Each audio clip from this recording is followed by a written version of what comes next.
So I'm finding so much shit out about you that I did not expect. Yeah. Why, you thought your parents would definitely be divorced, and I thought your room would be a mess. Well, so they should be divorced, and my room usually is a mess. So. All right. You're just keeping it together for this. Yes. Well, it's all for appearances. But and the appearances still are not even good. But okay. So what was I gonna say? I don't know. I also when I do stuff like this, I also edit it heavily because I have I don't know if I have ADD, but I think I have some form of early onset dementia where I can't keep a thought going. So I constantly lose my train of thought, and I constantly. Are you medicated? I'm on so the FDA put a limit on. This is all allegedly. This is all factual. I mean about you taking. I don't want you to get in trouble admitting shit. What drugs you take? No, this is Zoloft. Oh, okay. The FDA puts a limit on it, 200 milligrams. My therapist was like, girl, the FDA has this limit, but they don't know about you. They don't know what you're capable of. So they put me on 250 milligrams, which I've been taking for a couple years. And I think it's made my memory a lot worse. It gives me terrible nightmares. Yeah, there's a limit that you're going. You gotta turn this around. Oh, I got the heart. Talk into the heart. Yes. I'm not a professional. I like that your therapist is like a sorority girl. She's like, girl, they don't know what you're doing. You gotta take more of that. Girl, take another shot. Like, that's your therapist. Yes. Did you ever were you in a No, so I went to one poetry class at CCRI when I was about 19 or 20 years old, and I said that was awful. And I know where your depression comes from. Poetry. Just you taking that as your one class? Yeah. No, I went to one singular class. I did not. Yeah. No grade, no money was exchanged. I was never even really there. But yeah.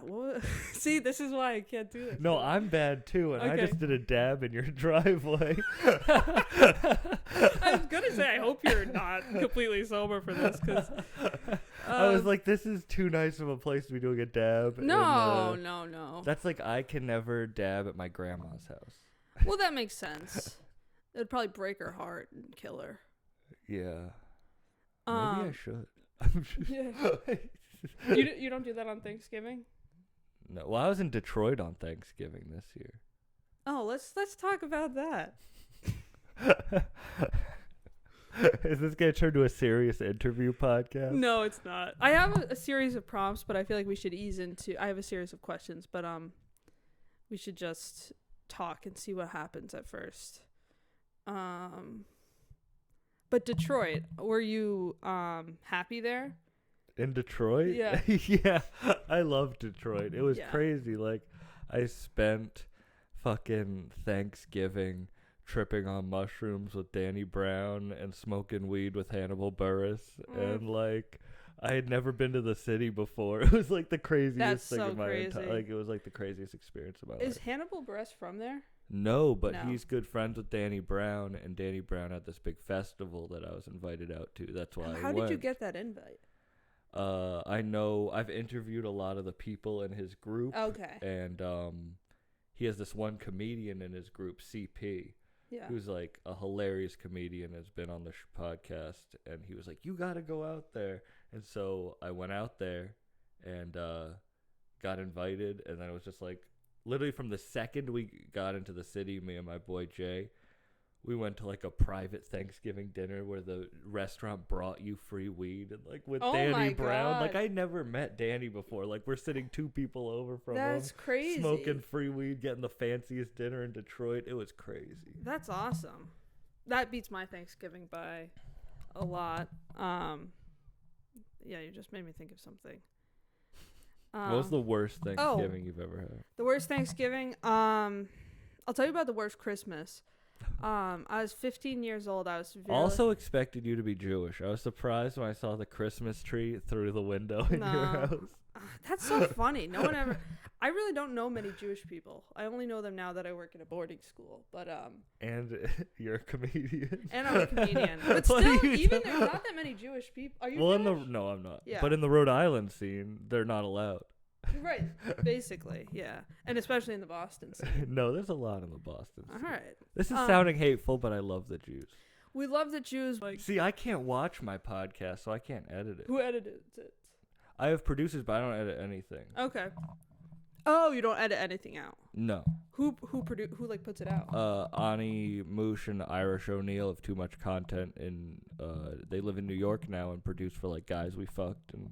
Yeah, too much content. I've heard of them. Yeah, but So you send your shit to them, they figure it out? Yeah, I met them when they were Boston comedians, and I just was like, I have an idea for a podcast when they were literally in like a room half this size. Yeah. And then they just kind of like, we grew together. Sweet. Yeah. Cool. How old are you? 24. Okay, I'm 23. When did you graduate high school? High school, 2015. Okay, I graduated 2016. How did you get into comedy? I went to Cushing Academy. I had a full ride there, and it's like one of the top hockey high schools, but I didn't play hockey. Hockey high schools, and I wanted to impress a girl. A girl broke up with me and was like, I want to date a hockey guy now. She didn't even go to the school, but she just said that shit. And I was like, well, I'm going to try hockey. And I got in like a horrendous hockey accident. Like a month into playing, I got a level 5 out of 5 concussion. And I had to take medical leave from school. She never got back with me. I had to lay in a dark room for a month. I couldn't listen to music or anything. I couldn't talk to people. You can't watch TV. But I could listen to people talk. I couldn't talk myself, so I listened to podcasts and stand-up. You couldn't listen to music, but you could listen to podcasts? Yeah, because it's like music is the frequency. Like talking is so like... Oh, like it fucks with your neurology? Yeah, exactly. But like podcasting and talking, it's like calm enough. So how old were you? I was a junior in high school. So you were holed up in your room, 16, 17 years old. Yeah. Your head was changing shape by the day. Yeah, I didn't mumble this much or have a speech impediment. Oh, yeah. No, if you saw me in my prime when I was like 12 and I was like very smart and could keep up and athletic, you would say, wow, that girl's got potential. You know what I mean? Yeah. But I didn't have a concussion. I just had like a series of mishappenings. And so I relate to you that... And like then an overprescription of Zoloft. That's the Powerpuff Girls combination of you. It's like rendered me into like half the person I could have been. Oh, but you're very funny. Thank you. I appreciate that. That was one of my questions. Do you think I'm funny? That's the only... You make me drive an hour and a half over to your house. How far can I get in this? To come over and just to ask me if you think... if I think you're like funny. On a scale of 1 to 10. No, but so you're holed up in your room, you're listening to podcasts, and you're saying, hey, I'm kind of funny. I've got this new mumble that could have like a thing on stage, that could be like a character. I just was like told growing up that I shouldn't say anything, like, because I lived like a weird life. Like, so when shit happened, I was like, they were like, don't talk about that. Like, don't tell anyone, like, even the closest people. So, like, when I started listening to stand-up, like Doug Stanhope or whatever, whoever, it was like, oh, these people are literally saying whatever. Like, I didn't even know that was a possibility. So, it wasn't even that I thought it was funny. I was just like, I just need to be able to say whatever I want in front of a group of people and not feel ashamed of who I am. Yeah, I actually relate to that because I'm not in it to be funny, because I feel like I don't love that, but I just love like saying the weirdest, most honest shit and like making people uncomfortable. Like that's something I've always liked to do. And sometimes it's like not fun even for me, but yeah, I relate to that. What was so weird? Were your parents like dealing drugs and you had to keep it a secret? No, just like a bunch of shit. Just like, so I went to like private school, full tuition, because my mom was a teacher. And so, like, everyone around me was super rich, and we weren't. And then, like, yeah, like, my mom called the cops on my dad and got him arrested for weed when I was, like, 13. And I was in the room when it happened. Or, like, just weird shit about, like, I don't know. Like, you know, but, like, I had like a eating disorder when I was in high school and shit. Like, same. I would take X-Lax every day, and I would only eat like 500 calories. Yeah. And it would just be like, like, you can't tell, just a different shit like that where it's like you don't talk to anyone about it. About the diuretics. About anything, Yeah. I think it's so weird when guys have eating disorders because, like, especially someone like you who just seems so zenned out, probably because you're, like, constantly. I'm just so high. I just spend all my money on weed. But still, you wouldn't think that you would have an eating disorder, like, and it's you wouldn't. I still do. Like, I have such bad body dysmorphia and such bad, like, issues, like, with looking in the mirror and, like, when gaining weight, I feel like such a piece of shit. But I'm better about, like, I could be healthy about it. But before, it was so bad. Yeah. But that's such a guy thing. It's like, I'm not going to make myself throw up. I'll make myself shit. Like, yeah. Like, I was like, that's the... How much can I poop? Yeah. Yeah. I think, so actually I have something similar when I was 15 or 16. This is how I had a bad Christmas. We're going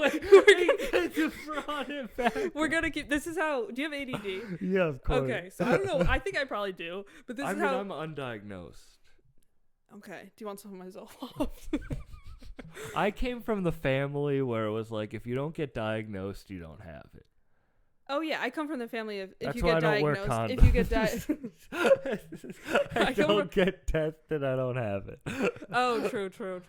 No, I come from the family where you get diagnosed and it's still like the therapist is like way too sensitive and they like are they diagnose you too much and so even if you get diagnosed, you still don't get the pass. But anyway, so when I was 15, I was severely depressed because I developed an eating disorder when I was like 15, where it was basically anorexia, because when you're a girl, or a female, you get diagnosed with anorexia if you have disordered eating patterns and lose your period for a certain amount of time, which is what happened to me. And what happened was for like a year and a half, I literally was like a healthy like freshman in high school before this. Like, I look back and I'm like, I was just such a cute little person. You know what I mean? Like, I was like, I had a little bit on the sides, but not really. You know what I mean? Like, I ran cross country, all that stuff. And then my sophomore year, I was like, I just want to be like someone people desire. And so I would basically restrict all day and then like binge at night. And then I would like purge by exercising.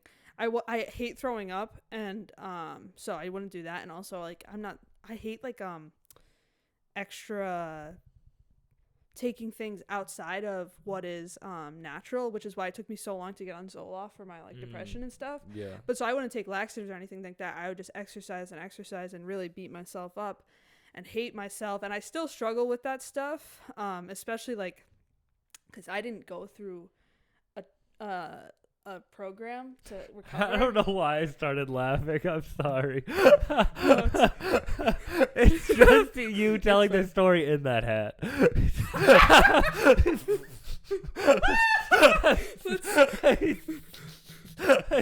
I'm just reading Crime and Punishment under a mushroom. All right, back to the serious. I'm a piece of shit. I apologize. I have one of those things that has like the fur coming down. And I'm like on a cold winter day. No, so things that are unnatural. It was no. You're like 30 seconds behind. Yeah, that is true. No, so I forget what I was even saying.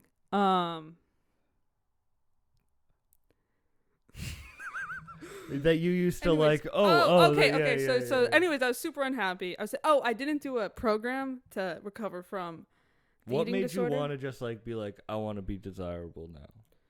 I think just that age where, and also like things have gotten even better in the last few years where they put like fat women on Instagram and everyone's like, damn, that's hot still. I mean, obviously some people are still like gross, whatever. And I think there's a certain line there. Like, I don't think we should be promoting obesity. I think people should try to be healthy, but I think it's so much better to have, if you're going to have the extreme of constant barrage of anorexic women, at least have the other extreme too. I think instead we should have models who are like healthy and athletic, and I 100% agree. I feel that heavy because like I like never seen anyone with my body type. Like honestly, neither so do it's I. like I like your body type. I've had people come up and just be like, "You look like a pear," like just random. A pear. That's my body. That's actually like that's a good thing. Not for a guy. Who cares though? But like I don't see it. You're talking about like what? But like I don't see a lot of guys like that. Like not models, but like out there. So it was like hard for me growing up. Yeah. And that's because it was like, oh, I want to be like fit. But I just know like I have big hips now. So right. Like, but like it's not the worst thing though. But when you're a guy, like that's the thing is no one like. No, but I'm telling you. And I was a guy raised by women, so like I have that like. That's why you have big hips.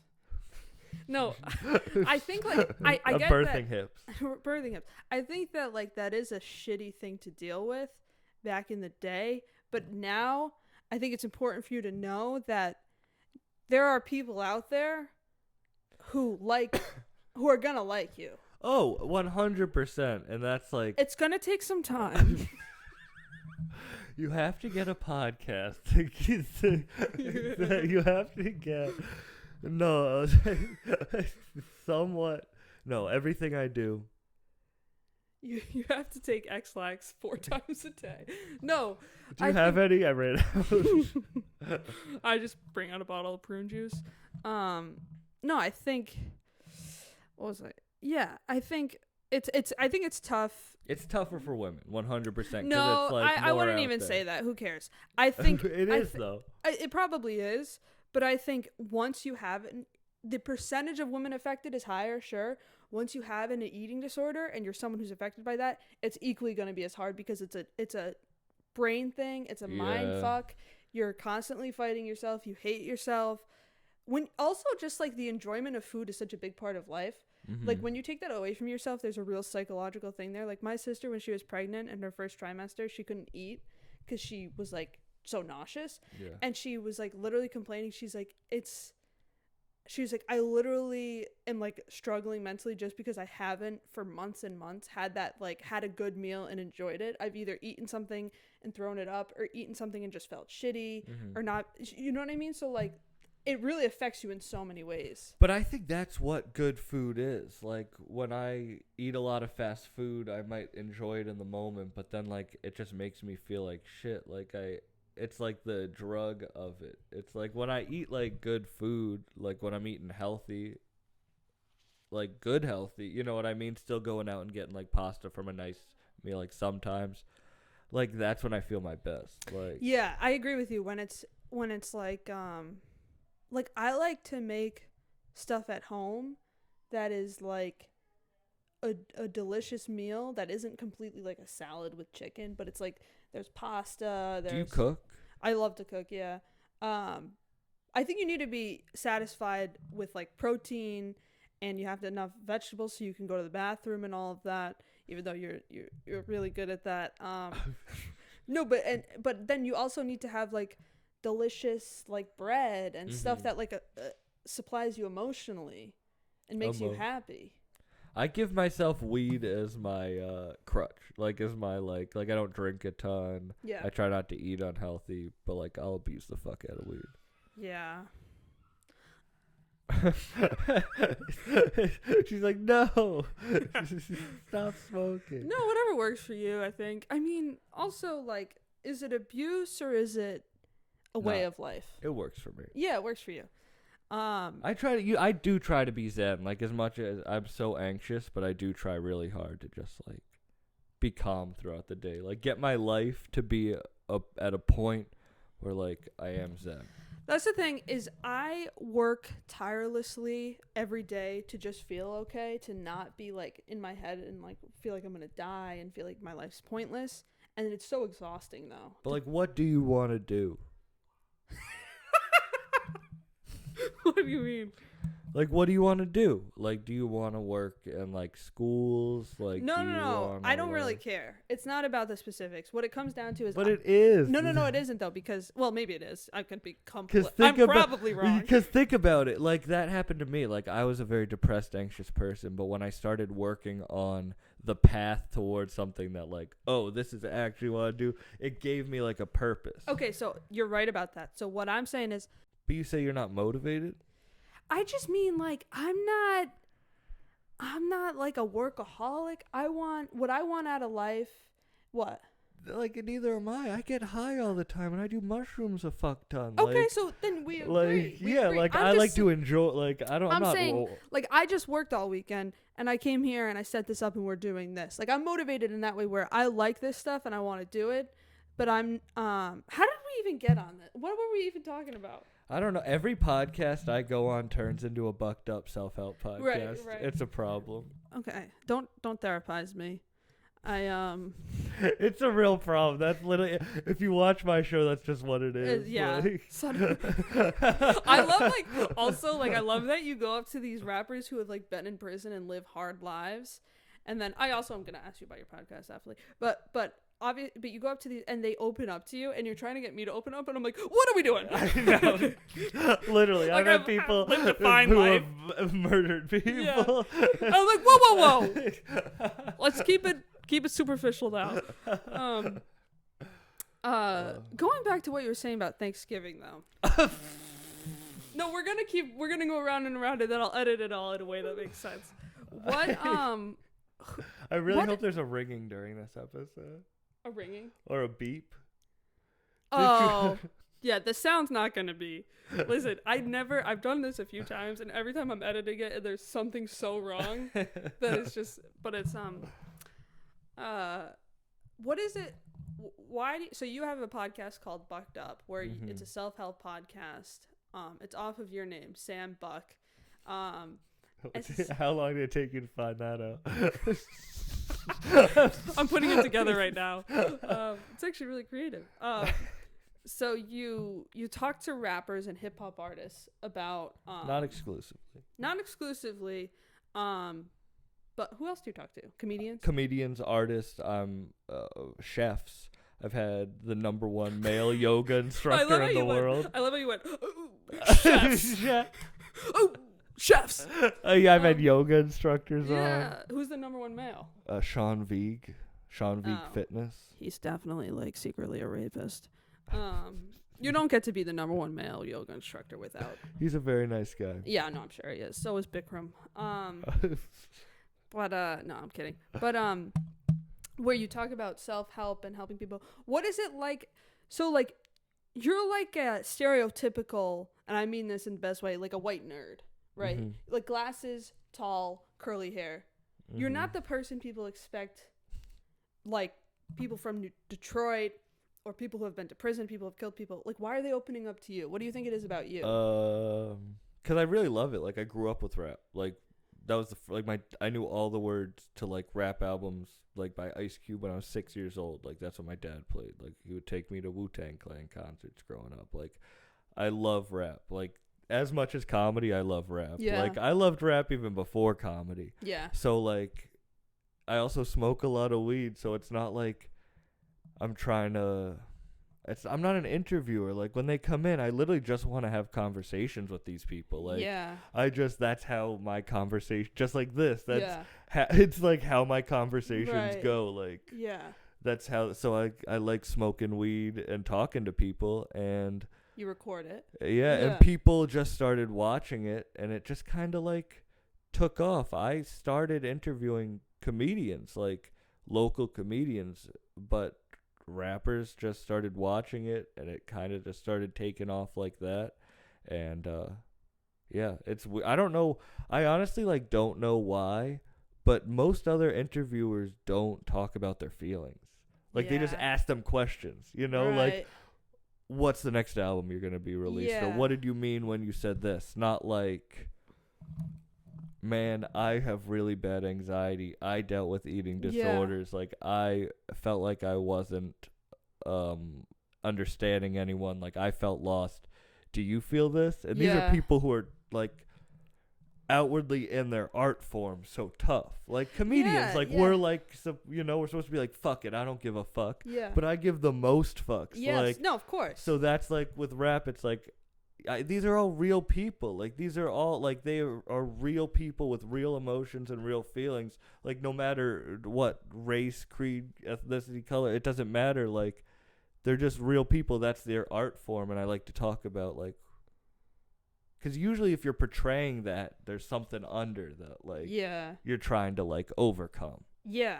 And also it's like people who are that successful in some form of art, they might seem so tough and self-assured, but you don't get there from being on top of the world your whole life. You get there from overcoming something or, like, needing to prove something. Like, the more successful my podcast gets, the less I can listen to it. When I started, I would listen to every episode and cut clips. Now, a lot of people listen to it, and I can't do it. Like, it's like the more successful it gets, the more I hate it myself. Like, yesterday, they shut down one of the biggest sneaker stores on Newberry Street in Boston for me to record my podcast with, like, a big rapper who signed to Rick Ross. And I was like, I have this problem where it's like, oh, maybe they're not, like, they're doing this for me? Why the fuck would it, like, maybe but it's like, why am I talking down to myself? Like, I should enjoy those moments, but I don't. I almost think of it as, like, I, like, scammed them or some way, you know? Do you feel like they're doing it to help you out? Is that what you're saying? Yeah. But it's like... No, they're doing it because their friends did it, and they said, that's a cool conversation. That's a cool guy. Yeah, but it's like, It's like, why would anyone like me? That's like in the back of my head after every single thing I do. It's like, but why would anyone like that? Why would anyone like me? When like, things go well for me, I'm constantly like, why? Exactly. I'm like, how did I trick people? You feel like you trick people. Exactly. But I think that's just like a human thing. Do you apologize a lot? Yeah. I mean, I was saying to one of my coworkers recently, we went out for drinks, and it was me and these 3 other girls, and one of them was like, let's all say something compliments about each other. And something comedians hanging out would never do. The thing is, they're actually super funny. I've tried to get them to come to mics, but yeah, but comedians aren't funny. That's why they want to be funny. That's the fucking thing, though. That's the thing. If you're funny, you don't need to be funny on stage. My coworkers, I'm like, you guys are funny, because they spend every day 8 hours, 9 hours, 10 hours a day with like neurodivergent teenagers. Mm-hmm. Do you know what I mean? So they just think in a fun, they're also just creative, whatever. But so that's what I said. I'm like, you guys are funnier than all the comedians, like most of them. Yeah, because comedians, it's like, let me prove to you I'm funny because I'm not funny. Like, right. But so she was like, let's all tell each other compliments, just for like, it's something like you do when you're drinking and you're like, who the fuck knows? I don't know. But it was funny because I was like telling her, I was like, this is gonna sound like an insult. I was like, but you don't give a shit what people, you don't have to be friends with everybody. I was saying this to her. I was like when I'm constantly apologizing. I'm constantly like, even if I know I don't like someone, I know there's no friendship that's ever possible there. Like there's just not a clicking that's happening. I still sort of want to maintain on their good side forever, so that. And it's not even like to use them or anything like that. It's just because I'm like, well, what, even if I don't like the person and I don't really like respect anything about them, like not even disrespect, but I just don't, whatever, like I still don't want them to think poorly of me. Yeah. And I was like, if you don't like someone, you're not a dick to them, but you're just like, yeah, I don't need their opinions. I need everybody's opinions. I want everyone to like me, even if I hate that person. Yeah, that's, like, yeah. Yeah, and I'll literally like ask people. I'll be like, "Was it? Am I good?" Like, you know what I mean? Just looking for reassurance. That comes from like childhood. Like I felt like I was to blame for everything, and I felt like, everyone around me was unhappy. Like my parents were just screaming and fighting all the time. So it was like everything's bad. Like, so I'm always on alert. I'm always like, what's good? Someone's about to blow up. I don't know who, but like someone's about to blow up at me, no matter who it is. So I just try to maintain the peace so no one ever like blows up at me. Yeah. Because like I have anger, and then like I used to blow back up at people. Oh, I was an angry kid. Like until recently, really? Like 21, 22. I would be like a monster.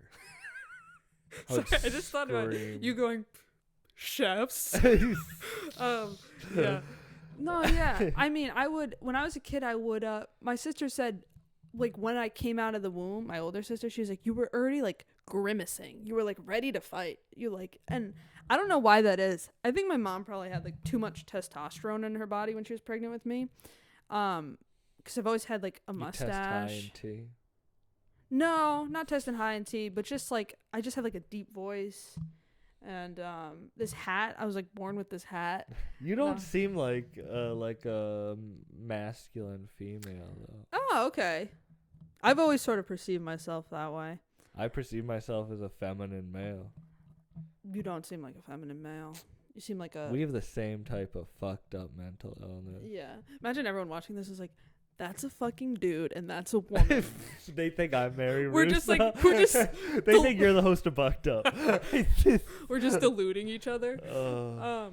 It's like whatever. It's like you have to, as much as it sucks, literally the only thing you can do is make the switch in your brain. Like, it sucks, but that's literally it. And it's scary. Yeah, it like is for scary. anything. And it isn't a switch you switch once. You gotta like... You have to do it over and over and over. I've had so many times where I'm like, okay, I'm good now. I'm happy now. And like 2 days ago, I was literally like fucking suicidal again. And I'm like, I thought I was over this. You know what I mean? Yeah. And it's like, it's just something that you have to keep going. And something I've learned as I've gotten older is like, when I was younger, I'd be like, fucking like, oh, I want to die. And I just like amp myself up. And I would like just not be okay. And something I realized is like, I'm just going to listen to music. Or I'm just going to distract myself because this feeling doesn't last. It goes away on its own. It just takes a while sometimes. Yeah.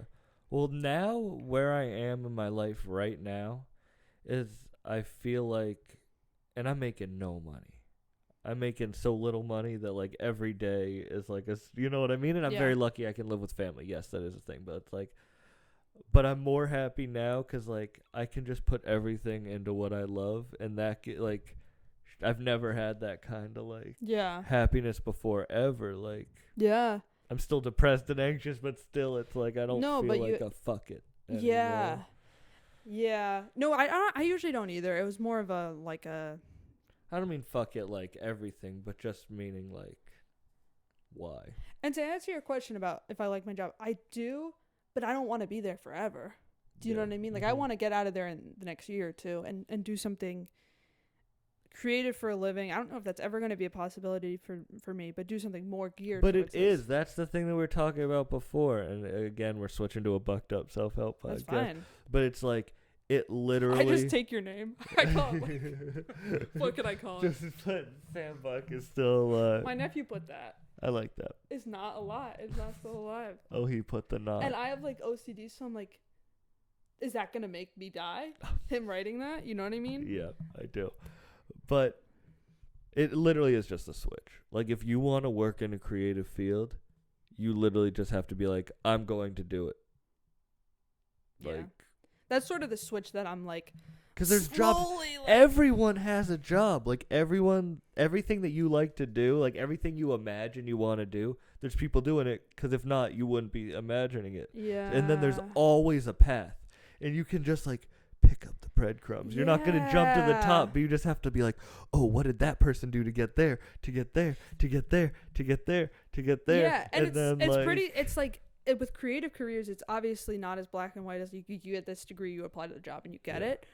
But it's less impossible than we think it is. And also with like the stuff we do is like on TV, like the stuff we want to do is like on TVs. It's got that like Hollywood element, even if it's not actually Hollywood, where it makes it seem like romanticized and like unreachable and like this like magical world. But it's like, no. Like, and when you meet them, they're fucking just, and they're stressing about the same thing. It's like, it's real people, real job. It's a job. It's a real job. And it's also like when you open up a business, you have to invest a lot of your money into it.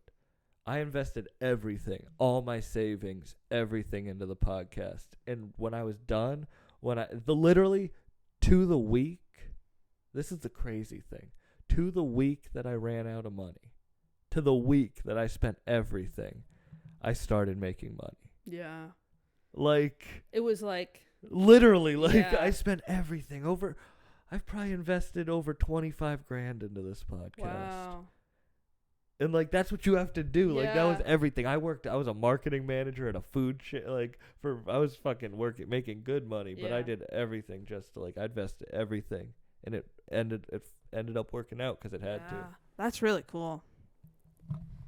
Yeah, that's what they say. They say if you want to be successful in like comedy or whatever it is, they're like, don't give yourself a second option. You can't, because you're always gonna go with the easy because option. also, if you don't give yourself a second option, you're gonna make it work. Yeah. Like if you're not suicidal, you're not gonna die. You're gonna figure it out. But if you give yourself that, like, I have to do it, then you're never gonna want to, like, have an out, because you're like, oh no, I have to do that. Yeah, like, yeah. It's all the switch in your brain. It's all being like, you have to trick your brain. But there's also like I, for a while, when I get depressed, I'm like, I'm just gonna move to New York and be homeless until I fucking make it, which is insane.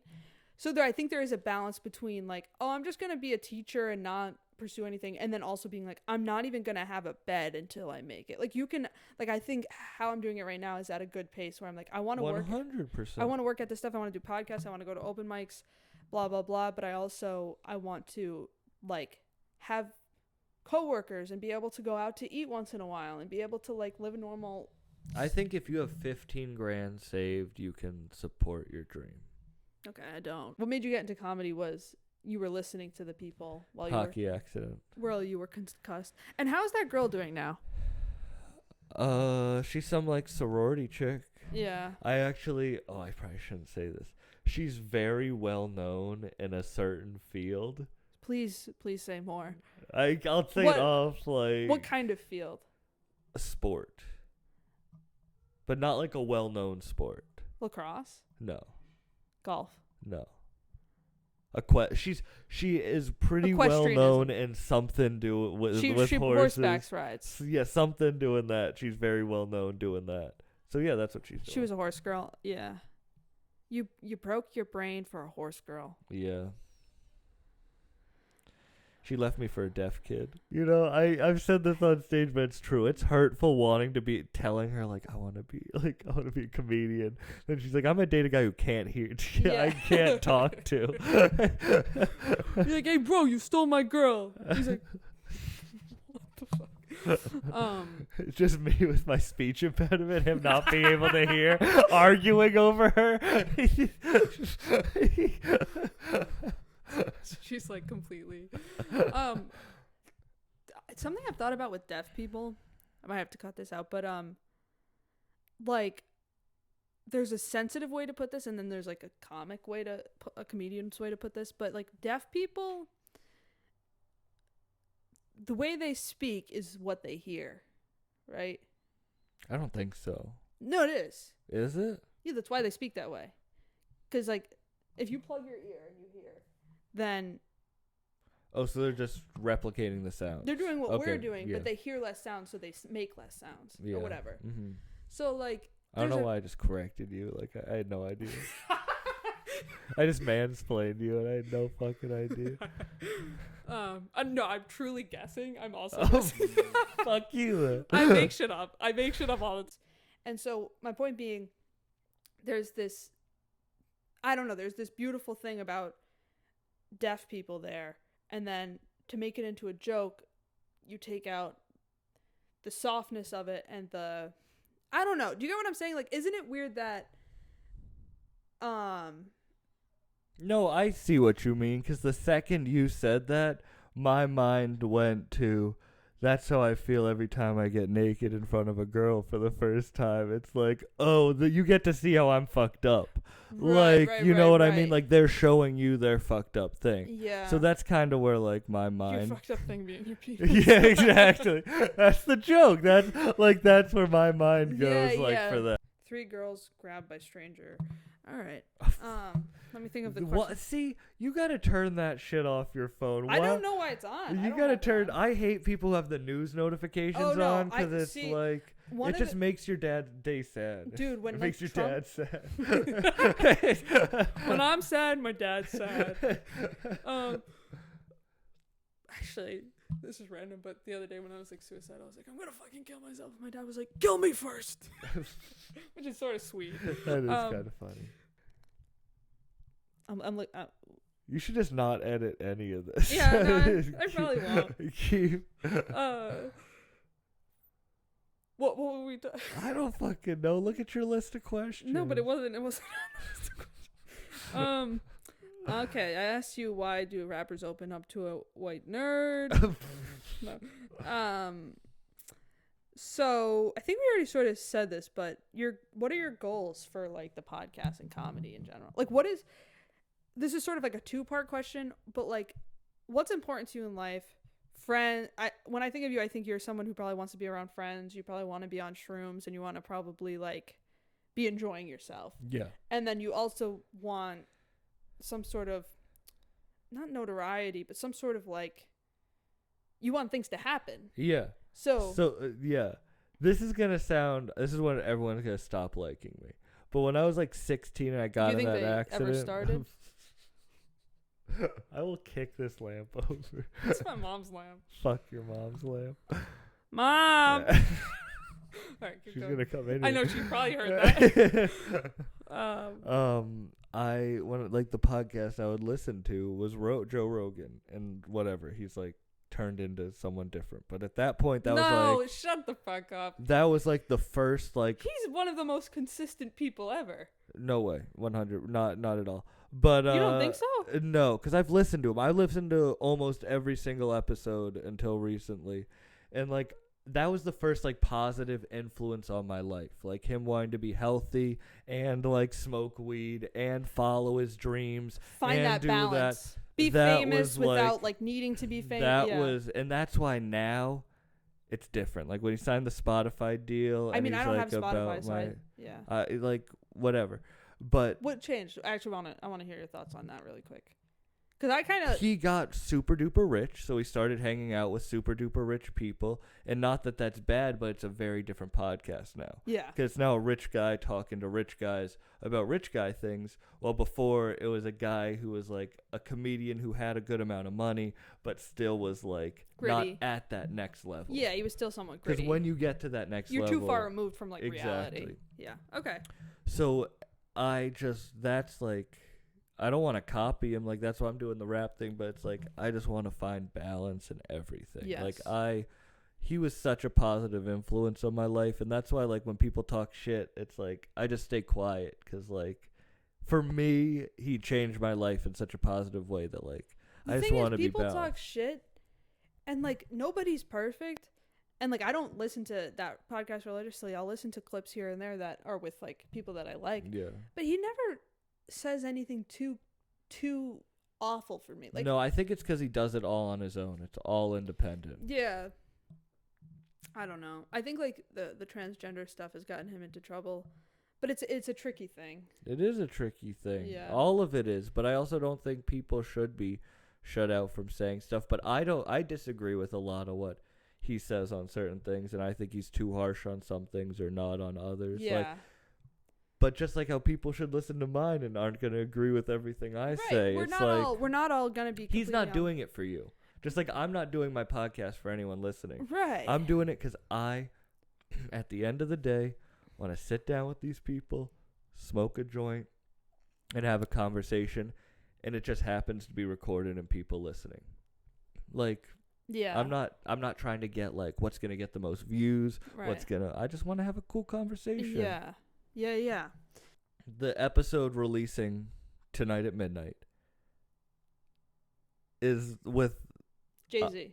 No, Kanye West. It's with this guy Conway the Machine, yeah. who was actually on Kanye and Jay-Z's newest project. Yeah, no, he's I met him in 2017. Like, he's the one that inspired me the most to start. Like, I met him and talked to him for 40 minutes, and I was like, God damn! Like, he was shot in the back of the head. And so he has Bell's palsy. Half of his face is paralyzed. What do you think about some young rappers with the sort of stolen valor or like acting like they came from something that they didn't? I think you have to do it right. Like, if you're literally saying, this is what I'm doing, and you're pretending and you're like lying, like 6ix9ine. Like, fuck 6ix9ine. Like, I don't even like talking about him now because attention is the universal currency. Mm-hmm. I don't want to give him attention. Like, but like, if you're someone like Lil Yachty, who raps about like, oh, I got guns, but he's doing it in a silly way where you actually know he's not doing it, then I respect that. Yeah, yeah. And they respect that. Like, they like that stuff too. Like, I like Travis Scott. I have that joke about him. I'm a silly, like, I'm a fucking comedian, I want to say, but I actually really like his stuff. Yeah.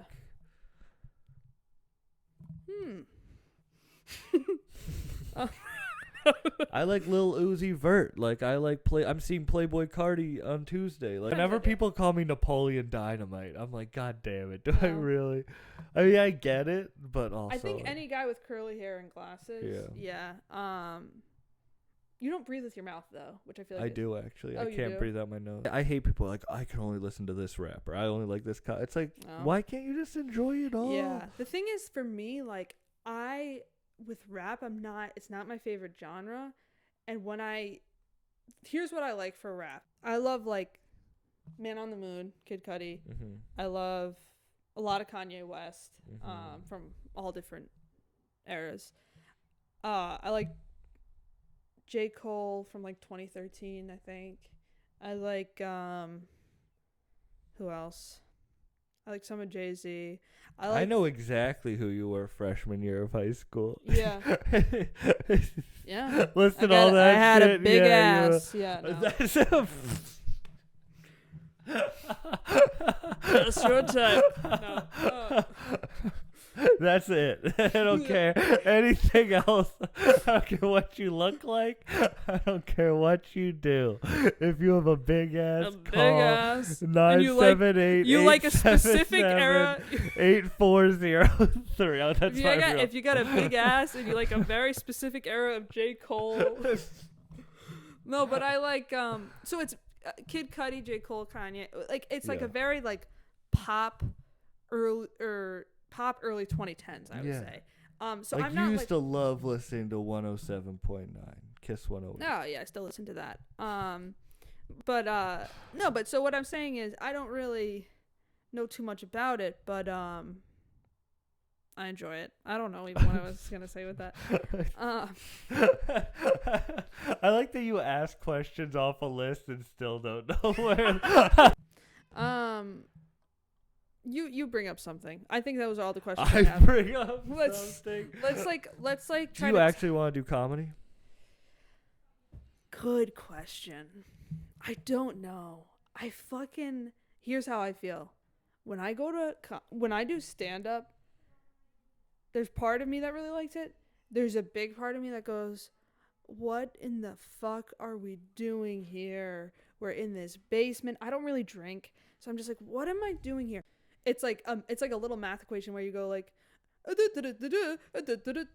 ha, yeah, and you're just like, this is just like anything else. It doesn't feel like it has that like human element that brings us all together that you got like when you watch like Louis C.K. or like you get into it to do something special, and then when you feel like you're doing something shitty, you're like, why am I? Yeah, but you have to get past. That's the test. Like that's the universal test. Can you get past all the shit for the good stuff to happen? Yeah. Because good stuff doesn't happen. Beauty doesn't come from like. It comes from pain, like not beauty like look wise, but like beauty and art. Like I think we've established the pain has not helped us in the looks department at all. God, I wish it did. If trauma, imagine if trauma. I'm just like a bag of stretch marks. I am too. Should I start smoking weed? You should. Okay, so I should not. No, you should. I should. You should get off antidepressants. You should smoke weed. Listen, homie. I will be dead in a week, so don't even say that. No, really, I'm not well, but I understand. But so here's my history. I was about to tell I could tell, but that was just not the right. Oh no, you can tell. We've already went over it. This is the hat. It's the hat. You got, and it doesn't match the sweater. It's like one shade off. It actually matches the couch at work. It matches that you are kind of blend in. Yeah. They just think I'm sitting here alone this whole time. With just like this other man's voice. Yeah, off camera. Like it's a casting couch. What role would we be both going up for? says depressed teen in a commercial. In a commercial where it's like, it doesn't matter the gender role. It's just like, you got to be sad. Right. Yeah. That's why you always we really are two genderless potatoes on this couch. We are. Yeah. And we're both if we ever completely absolved of our eating disorders. Isn't it so weird? People would not look at us and say those are people who struggle with food. They would say those are people who... You don't think so? No. I mean, with me, they might a little bit. You're like a healthy weight. I'm not healthy at all. Okay, but your BMI is probably at a better... I just wear baggy clothes. No. Your BMI for being a tall male is probably better than what mine is at this point. Oh, what I wanted to say. Sorry. I didn't get treatment for my eating disorder, so what I did is I skipped school, I laid in my bed, I watched The Office and ate ice cream, and then my weight ballooned. So I really didn't have to go from anorexic to obese, but I did, which is such a painful transition. Oh, it's so painful. That's why I've been on the road, so I was eating fast food and I gained like 30 or so pounds. And it's like I just look at myself and I'm like, you don't look like you've gained 30 pounds. That's like I wear the baggy clothes. I mean, you can do like Chipotle. Chipotle, you can get like steak, lettuce, rice. I know, but like I have an issue where like I'll just order too much food and I'll just eat it all. It doesn't matter like where it is. But I'll like eat it so fast that I can't even process how much I ate. And then I finish eating and I'm like, did I really just eat all that food? Yeah. Like, dude, it's so painful. When I was in high school, when I was struggling with that stuff, I would literally like feel like I was going to die from stretching my stomach so bad. Yeah. Yeah. I've done that. It's so painful. I went to White Castle in Detroit and I ate so much that I was sick for like 6 hours. Yeah. I was just laying in bed in pain in the hotel room. I'm sorry. And what thoughts go through your head? When I'm like that, why the fuck did I just eat so much White Castle so fast? And do you like, are you past this point or do you still have like that self-hatred where you're like, why can't I just fucking be normal about food? Yeah, I think I've gotten past that. I just realize who I am. Like, I feel like you have to just like realize who you are. Yeah. And be like, all right, I got to work within these parameters. Yeah, that's true. Yeah. I've gotten a lot better. It's like a deaf person telling you their voice, showing you their voice. Oh, he brought it back. No, but for real, you know, like you have to work within the parameters you have. Yeah. Probably no one will see this, but because I have no one watching this, but tell people where to look for you. Listen to the Bucked Up podcast, which they all already probably know. Yeah, they can Google, they can Google me. You can go see. If you Google Sam Buck, there's a gay cowboy singer, country singer. Not you. that was what I did before this. Yeah. No, but literally, it's like the next big gay country star, Sam Buck. Really? Swear to God, like not even a joke. That's such a good name for a gay cowboy. I know. It's also a good name for you. I'm just like, I'm in a race to get more famous than he is. Oh my It's God. like, who's gonna... Are you neck and neck right now? Yeah, he had a Forbes article written about it, but that was like 8 years ago and nothing's really happened. Well, maybe... So like, my shit's starting to pass. Oh man. All right. Well, I'm going on tour in March too. Where are you going? All over. Where are you gonna be March 12th? March 12th? I actually think that's the first date of the tour. That's in my birthday. Chicago. Oh, really? I'm not going to Chicago. I was going to say, you can come to Chicago. Thank you for listening to me and the... How does that song go? Space cowboy, gay cowboy. I do not know. Yeah, you do. Thank you.